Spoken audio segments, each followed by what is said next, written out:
Assalamu alaikum warahmatullahi wabarakatuh, everybody. It's Preacher Moss, host of the SS the Shout Out Show. Listen, I want to give you a call. Apologies. I'm actually doing the show from my car. Basically, I was playing pickleball. I got all the way home, realized that I left my phone. I had to go back to get my phone because I didn't want anybody to take it. And as a result, I had to come in and get my phone. So I'm doing the show from my car. So no big deal. So let me start out by saying thank you guys for joining. That's number one. Number two, today's topic is trafficking terrorists. So those that know, I'm pretty sure you understand what a tariff is. A tariff is tax. We're talking about import and export. I think what I wanted to talk about in today's episode was what are the ramifications for you? What are the ramifications for you, the consumer? What are the ramifications for you, the person who is you're basically on the plane of these tariffs, and I don't mean it in a good way. The scope of what we're talking about right now has so much to do with a plan. When I say a plan, I mean, what was the general plan? We talk about Project 2025. You know, a lot of folks thought that it was a myth. A lot of folks thought that, you know, this is too far-fetched, if you will, to even be a part of the quote-unquote American system. It was too far-fetched to be a part of democracy. What we find now is it's not too far-fetched. What we find now is these are the realities that they were talking about in 2025. And one of the things that when when Trump came into office, he started talking about tariffs. Right off the bat, what he was going to do with tariffs. We have been so consumed, if you will, in my opinion, we've been so consumed with everything going on with deportation and immigration and things like that. Here's the thing about immigration. Immigration is not economics. Immigration does not necessarily affect the price of gas. It doesn't affect the price of your utilities. It doesn't affect the price of college. It doesn't affect the price of student loans. You know, deportations, they are a human issue. They're a very emotional issue. But let me be very clear. They do not move the needle on the American economy. Tariffs do. Tariffs matter. People matter, but tariffs matter in the business sector, in the economic sector. Today's talk is about what do these tariffs mean to you. Now, there's pros and cons of tariffs. So don't think I'm going to give it here and go, everything is bad about a tariff. Properly used, if you're a business person, a tariff does have meaning if you're doing something in the way of let me leverage business in a way that it's beneficial for my country, for my business interests. And those business interests, they are the things that feed the United States GDP. If you get into a thing where your tariffs are misused, and I say almost like fall into the wrong hands, that's why I use the word trafficking. I feel like tariffs are being trafficked right now.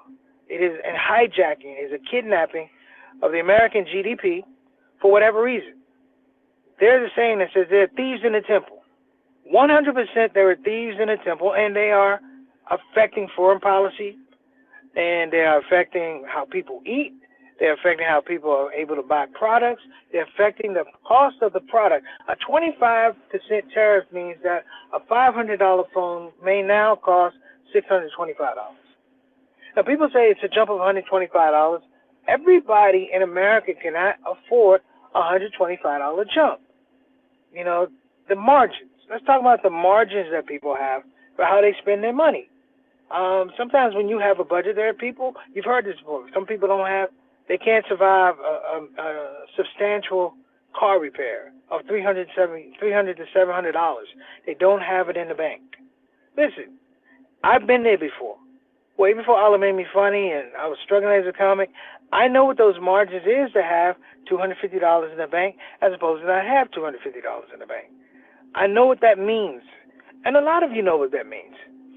Thus, when we're talking about tariffs, I want to be careful because I don't want it to be a thing where people think, oh, preachers just talking about some pie in the sky stuff. No, we're talking about some real things that are out there. So today's shout-out show, we'll be talking about tariffs. Listen, we'll be right back. Thank you guys so much for joining. Preacher Moss, today we're talking about trafficking, tariffs.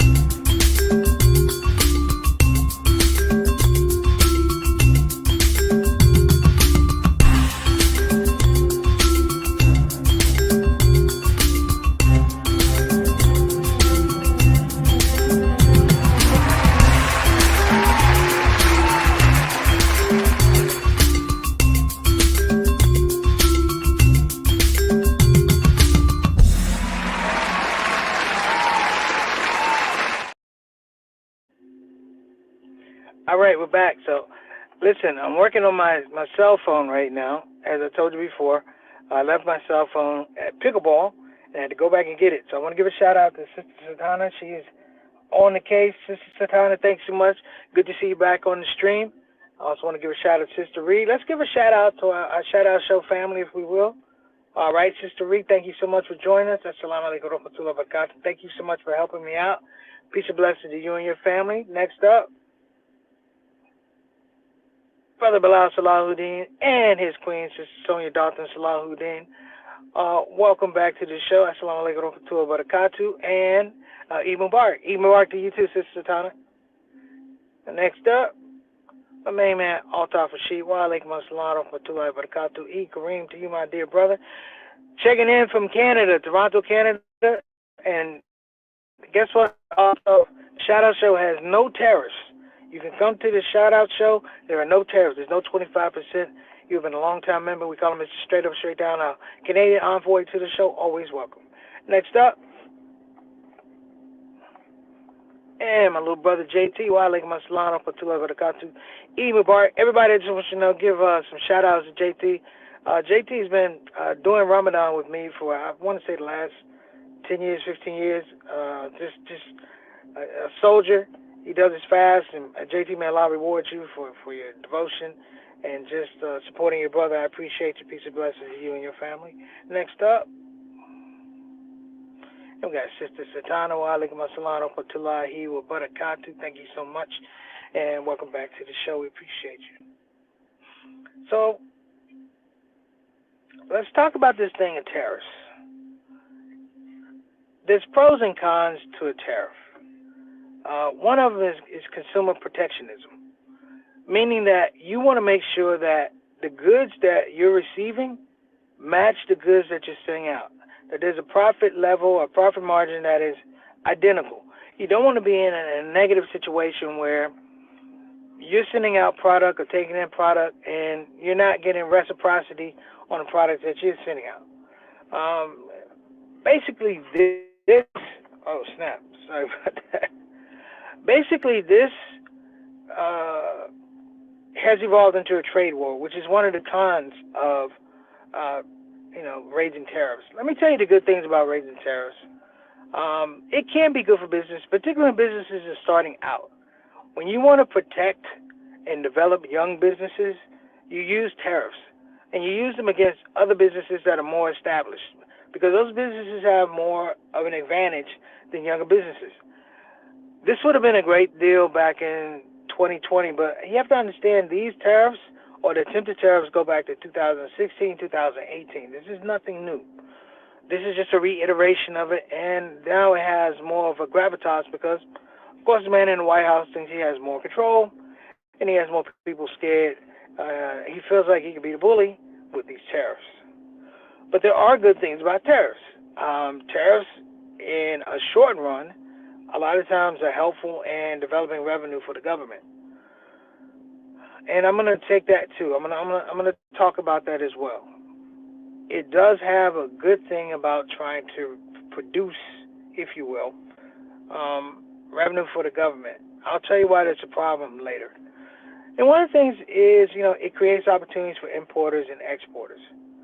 That having the ability to bring in cheap goods and pass them along to your consumers, it grows consumer confidence, number one, and number two, it grows the consumer GDP. The U.S. GDP grows if you're paying less for a product than it's worth, then somewhere, somehow, that money gets into different things. It could be for education. It could be for the economy. I mean, education. It could be for a lot of things, brothers and sisters. It can actually be done to reduce taxes. The cons. The bad things about tariffs is a lot of times tariffs wind up in where we are right now, which is it's going to be a trade war. And the tariffs that are being implemented are not really realistic. 25% tariffs across the board. They're aimed at Mexico. They're aimed at China. They're aimed at China, and they're aimed at Canada. These have been long-time trade partners for quite a number of years. I know if you do the homework, and many of you have done the homework, that we've had a long-term issue with, protecting intellectual property with China. Even though that's a case, it's a major issue, it does have something to do with trying to protect these business interests who are here in the United States, the younger companies. The tech sector. The tech sector now has a lot more gravitas with Donald Trump.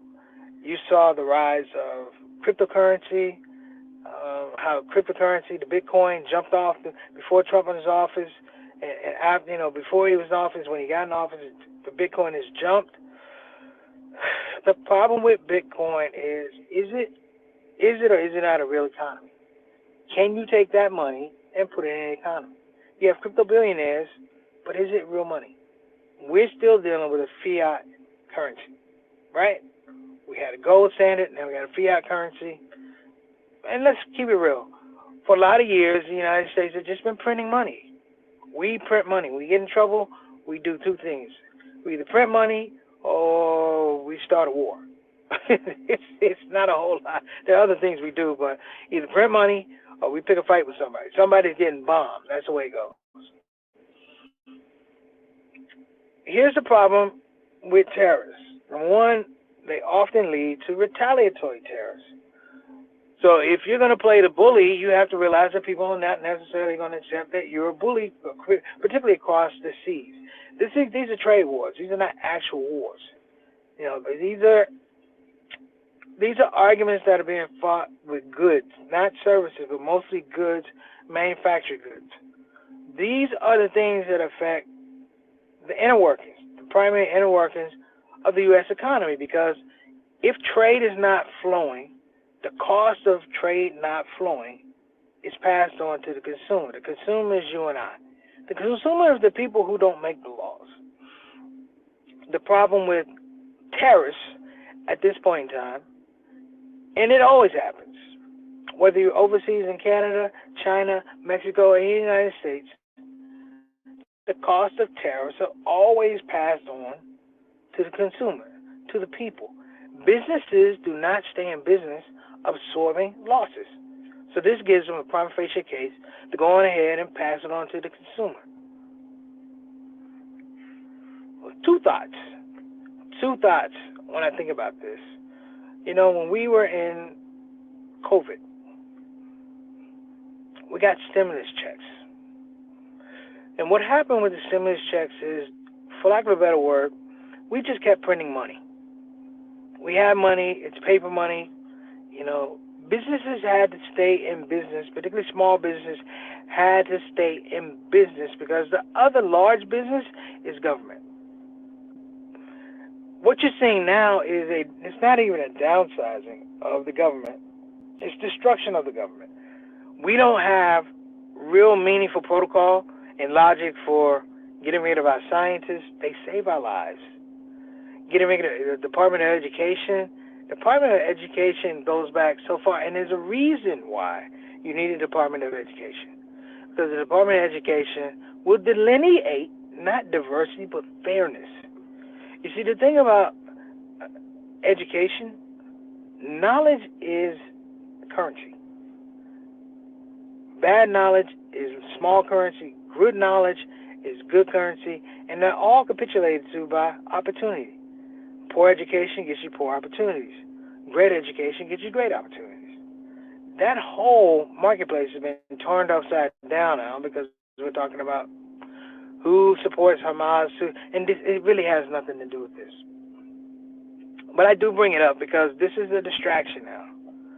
We are very upset. This is a very simple thing. In the Muslim community, if you don't want sisters to be snatched up, if you know 3 or 4 sisters are going out, you need 100 brothers to take them wherever they're going. I guarantee ISIS is not going to walk up on 100 brothers. They're not going to walk up on 50 brothers. They're not going to walk up on 25 brothers.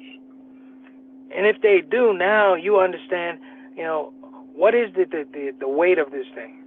But that's off to the side. Like I said, that's a bit of a distraction right now. The larger picture, if there is a larger picture, is the economy. I earlier said one of the good things of tariffs is that they generate revenue for the economy. Well, how are you going to generate revenue for the economy? Not economy, but for the government. I'm sorry. You're going to generate revenue for the government. How are you going to do that at the same time you're destroying government? Where does that money go? I'm asking you people, where does that money go? If you're telling me government is too big, it's fraudulent and things like that, why are you trying to generate revenue for government and you don't trust their spending habits? And just a note, JT sent me this thing on Instagram. In government, there are a lot of things with spending. You may have overspending, you may have wasteful spending, but the one thing that you really don't have is fraud. Okay, there's too many protocols to catch fraud. If you falsify a purchase order, you will get caught because there's so many layers and auditors that have to look at your purchase order, the numbers, the amount. They got to call a vendor. It's set up to make sure that there's not fraud. It might be waste, but it's not fraud. My question with Doge and things like that is, why are we entering into a trade war that is going to guarantee us no money in the context of generating revenue for the government? You're already getting rid of the government, so where does that money go? It's not going to go to education because you destroyed education. It's not going to go to health or sciences or research and development because you gutted those too. Where does this money go? Some of you are thinking, they're going to steal the money. Probably so. And I don't want to be negative, but I've seen this game before. I've seen this hustle before. And when I say I've seen this hustle, what I mean by that is we create all of this excitement and distraction so people look away. In the words of James Carville, during the Clinton presidency, when he was running for president, he said, "It's the economy, stupid." Guess what? It's still the economy, stupid. Wins and losses are not going to be about political posturing and things. It's going to be about where the money goes. And who has the money? And who has the power, if you will, to control the money? Trump talking about a third term is really, he is gambling on the fact that the tariffs, and mark my words on this, everybody that's listening, watching, listening, because I'm a creative, many of you are creatives, this is forecasting. A weakened United States financially, economically, and politically allows for Trump to stay in office for 3 years. The case is you beat down any resistance to do so.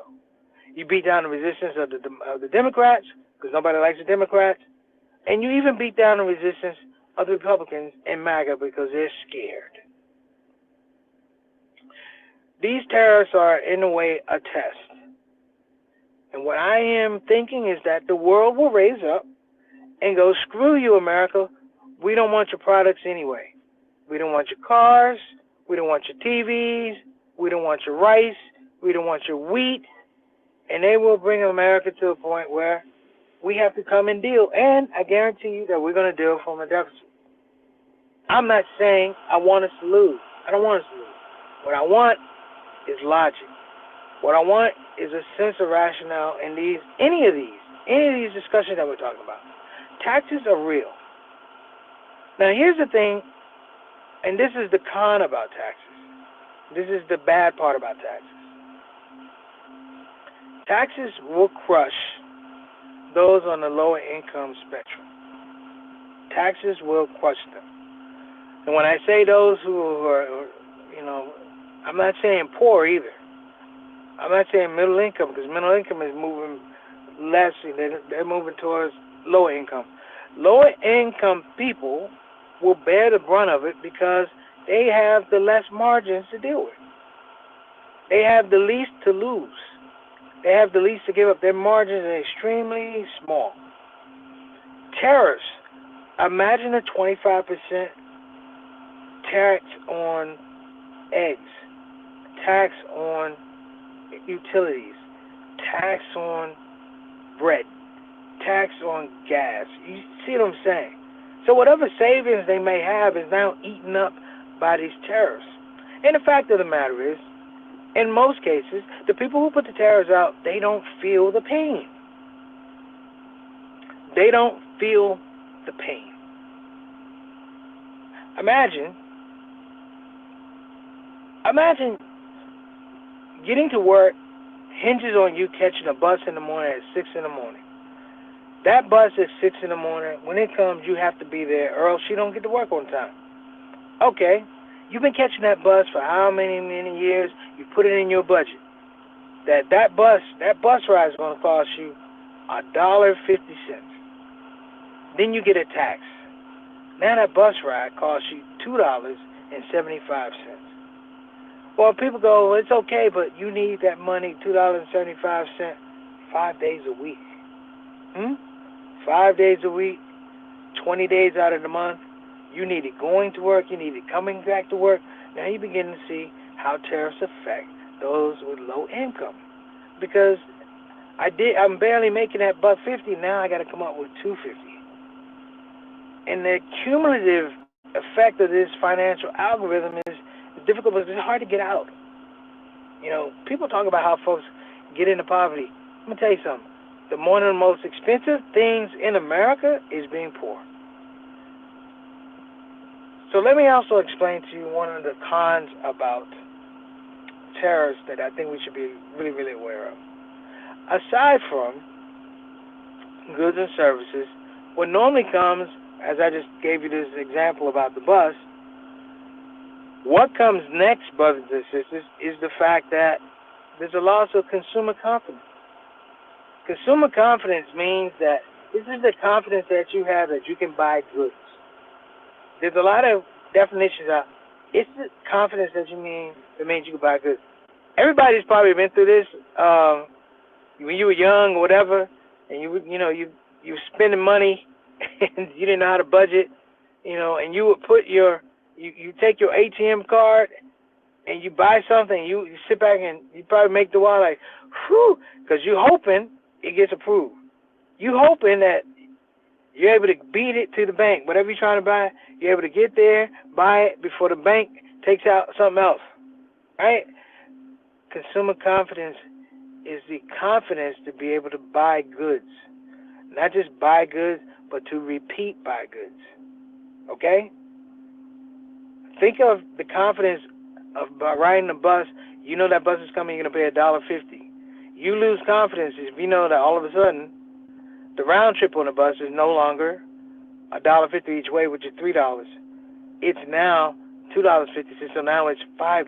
You're paying $2 more a day to ride the bus. You can do the math. You can do the multiplication. That's the other thing. One of the other cons is what we're going to get into, and what you're seeing now is a trade war. So if you do any homework on trade alliances, NAFTA, got NAFTA, trade agreements with Canada, Mexico, United States, what you're going to find is these things have been going on quite a long time. Shout out to Brother Eric. Assalamu alaikum wa rahmatullahi wa barakatuh, Brother Ibn Bark. So the scary part, if there's, I don't say it's the scary part. The scary part is a lot of us are not necessarily not informed, but we're misdirected. That we are on this track that we're very, very emotional about, things we see. We're emotional, and being emotional, as I say, when we talk about resilience. Resilience is not about being emotional. Resilience is about being prepared. And my fear is that we're not necessarily prepared for what these tariffs are going to bring. You know, um, things like education are primary. These are primary things. Education is a huge revenue generator here in the United States. Turning out young, intelligent, skilled talent is one of the biggest things in the United States in the world. That's why people come here to go to our schools and our universities to get firsthand that training. Whatever it is, in economic principles, whatever it is in medicine, technology, they come here because that's what we have. One of the cons now is we're not going to be able to bring those people in and put them in our workforce, and we're not going to be able to send people out. So, all in all, we have, I don't want to say we have a standoff, but we do have a problem.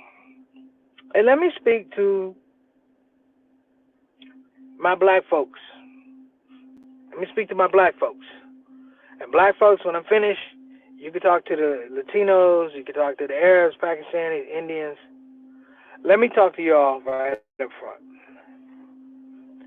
These tariffs, as presently constructed, are meant to phase you out. Not so much kill you, but it's meant to put you on life support in terms of your economic expression in this present day economy.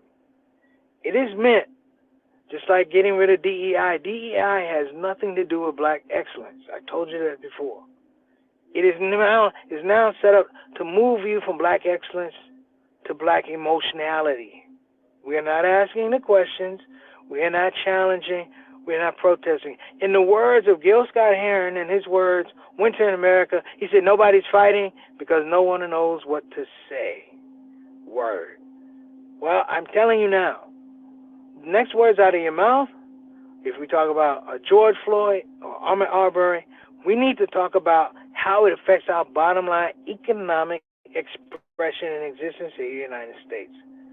These tariffs, because we're talking about P. Diddy and things like that, and da-da-da, and Steph Curry had 52 points, and da-da-da, they don't matter.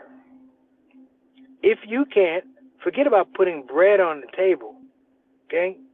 If you can't even walk in the market with the confidence to buy a loaf of bread, we're dead. One of the biggest economic drivers in the United States is the black dollar. So I've said this before, I'm going to say it now. JT and I had this conversation on Sunday. In lieu of the tariffs that are out there, the tariffs that are now being revealed called Liberation Day, which is pretty dumb. It's not liberation.